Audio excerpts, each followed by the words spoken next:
On an afternoon in November 2007, a corporate jet waited in a hangar at Salt Lake International Airport. Its 4 passengers, scientists and executives from a global pharmaceutical company, were locked in negotiations with 3 men in a nearby building. They started getting on the phone about noon back east, and they kept doing that, and about 2 o'clock they walked in the room and said, okay, we're convinced you've got something here, and it's significant enough that we will write you a check big enough that you won't want to talk to anybody else. How these men came together and the decision they made that day is the story of ASEA's genesis.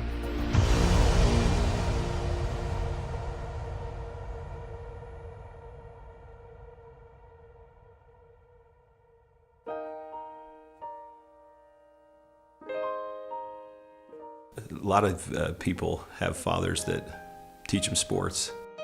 My father happened to be a great strategist, and from a very young age I recall having discussions with him about what he was doing. At the time he was running fairly large companies, and I can remember driving in the car with him and him talking to me about strategy, about what is strategy and how to think differently about a company. Vertus Norton was well qualified to teach his son. At the time, he was sales planning manager of the billion-dollar beverage division of General Foods Corporation in New York, with responsibility for iconic products like Kool-Aid, Country Time, and others. In 1985, he was recruited by Dart and Kraft and eventually became the head of Hobart Corporation US near Cincinnati, Ohio.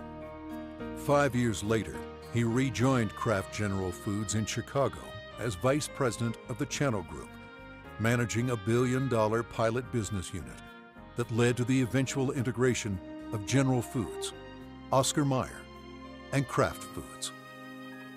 Based on his track record, Vertus was asked to help re-engineer the company to increase efficiency in relation to an industry-wide initiative called Efficient Consumer Response.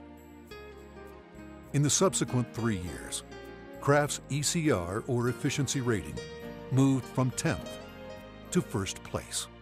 I've known Vertus for over 25 years, and it was apparent to me immediately that here was a very special man. A man that had wonderful ethics, great business strategies, enthusiasm. There was no question that this man was going to be a huge success, and he is a success. Vertus retired from Kraft at age 57 and moved to Park City, Utah. We thought he would take retirement seriously. He did not. Shortly after doing some service for our church, he was asked to run a biotech company. He had a lab in Southern California, 5 PhDs reporting to him, a series of master's or graduate students as well, all doing work for him there. And he ran that for 4 years, and we thought he was done. But Vertus Norton was not done. Through his son Tyler, Vertus was introduced to another biotech company and invited to become a member of their board. I recall coming to the house one afternoon only to find books strewn about his desk, chemistry and biology books, and I said, "Now what in the world are you doing now?" And he proceeded to tell me that he had been invited to sit on the board of this company that had an incredible technology. And I do recall him saying, "But they don't know exactly what they have." And that's an invitation to my dad. He's going to figure it out. He's a puzzler. I was intrigued until they told me it was made from salt water. And I told them, this doesn't sound right, and you're going to have to convince me it's real. They said, well, we can do that. They said, we have a lot of research, and we'll give you some of the best research. You can look at it. And after running a lab and having my association with these people for 4 years, I knew what to look for. And I went through the science, and it was good, defensible science. Then they gave me a list of people to call, and I was calling Harvard, UCLA, University of Washington, University of Indiana, major labs across the United States, and everyone I talked to raved about the product, the way the company was intending for it to be used, and also they raved about the fact that you could drink this product and get a benefit from it. At the time, the product could only be produced in limited quantities through small devices. Highly unstable, it had to be used within minutes of production. But seeing the strength of the product, Virtus agreed to join the board of directors. As soon as I did that, they said, we're going to give you one of these devices to put in your house. We'd like you to become familiar with it. I started drinking the product that was made in this device, and my thinking cleared up. I had more energy. I felt better than I had for years. And now, keep in mind, I was in my 60s at that time. And I thought, holy cow, what is this? So I went to the first board meeting and found out that they were flat out of money. They were $1 million in debt. We said, let's see if we can help them find money. We tried for about 90 days, could not. Eventually, the company folded, and they actually merged it with another company, an energy company. And when that happened, that company started selling off assets. And so we started down the road together, and over the course of a year, we discovered what the product was and why it worked. We developed what's called the mechanism of action. They discovered the product was based on redox biochemistry, a new field of science that emerged near the beginning of the 21st century. Redox signaling is a function central to all forms of life. Redox signaling molecules are created within every cell of the body and are vital to the immune system and to cellular repair and replace mechanisms. As one gets older, the body's ability to make these molecules decreases, a function of aging. The product provided a replenishing source of the exact redox signaling molecules the body creates, and in the same balance, enhancing cellular health.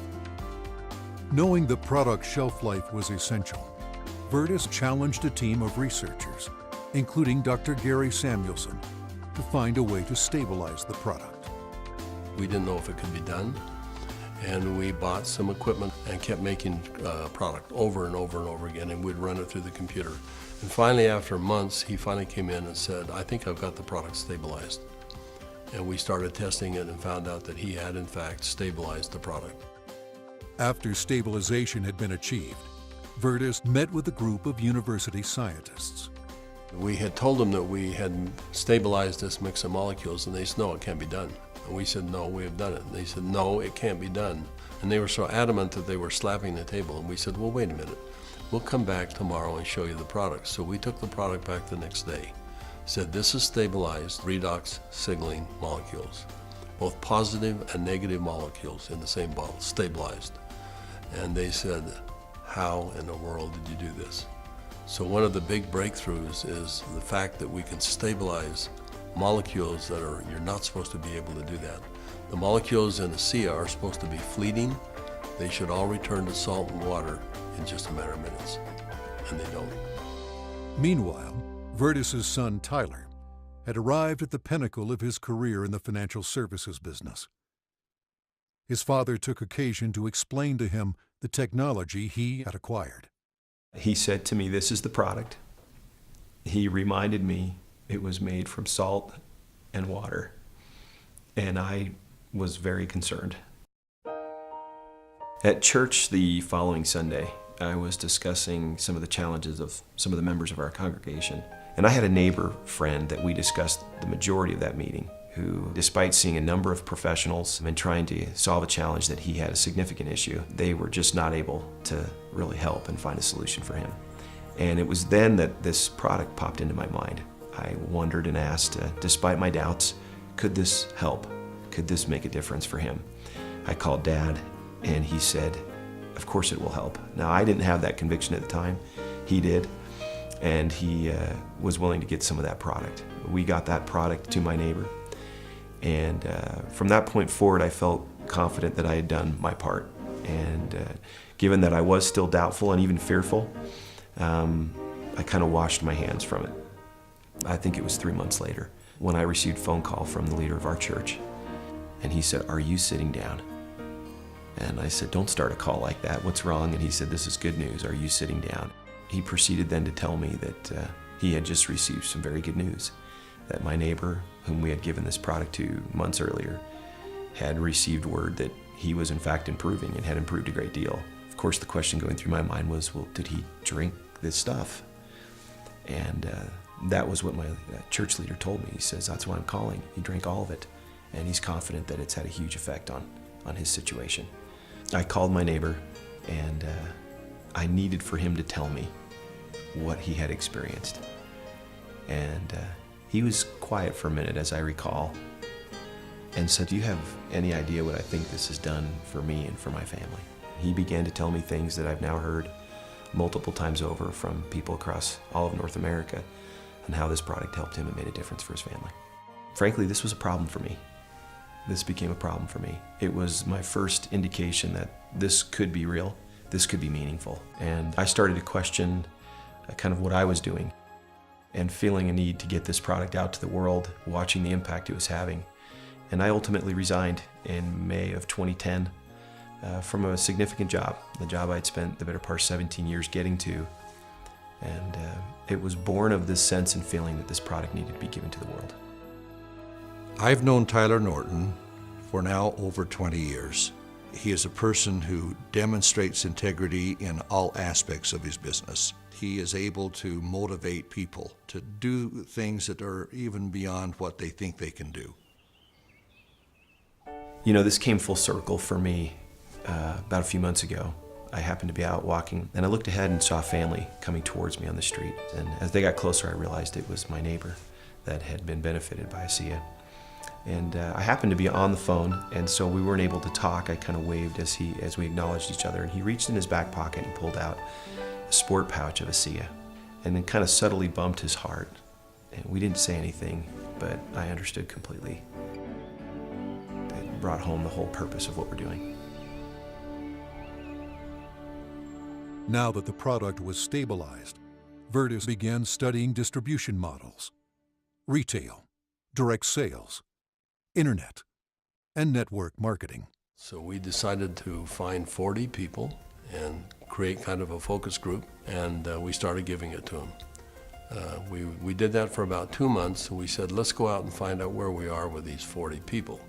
So when we went out and contacted them, we found out that the 40 people had turned into 135, and the product had been shipped to 20 different countries without our knowing it.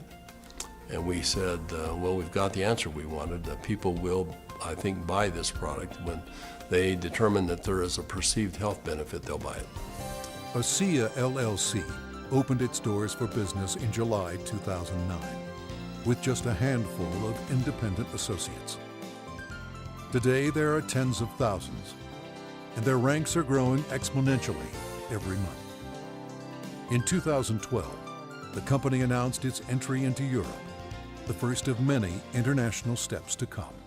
One of my fondest memories is of a Meet ASEA meeting that we held in Lexington, Kentucky. We had a huge group of people that came, very impressive group, and a lot of people coming up talking about what ASEA had done for them personally. But at the end of the meeting, they invited me to come up and gave me a small treasure chest. It wasn't very big, but as you open up the treasure chest, it's filled with letters of gratitude and thanks. It meant a great deal to me. So we came back to Salt Lake City, and I asked our people to go out and find a treasure chest, which we have done, and we have it in the office, and we continue to add letters to it. I have the privilege of going around the country and talking to people about this product. And it's not uncommon at the end of a meeting to have a group of people line up and want to tell me and really thank me, but more thank my dad. And as they tell their stories and I get a chance to look into their eyes and sense their sincerity and the realness of what this has done for them, more than once I've had to step out of the room and find a corner in a hotel somewhere where I could compose myself and get myself in order after hearing how sincere and thankful they are for this product. You know, we started off looking at this as a business opportunity, and as we progressed, it became more of a sense of purpose, but it's much more than that. We're creating a culture here. We're creating a family.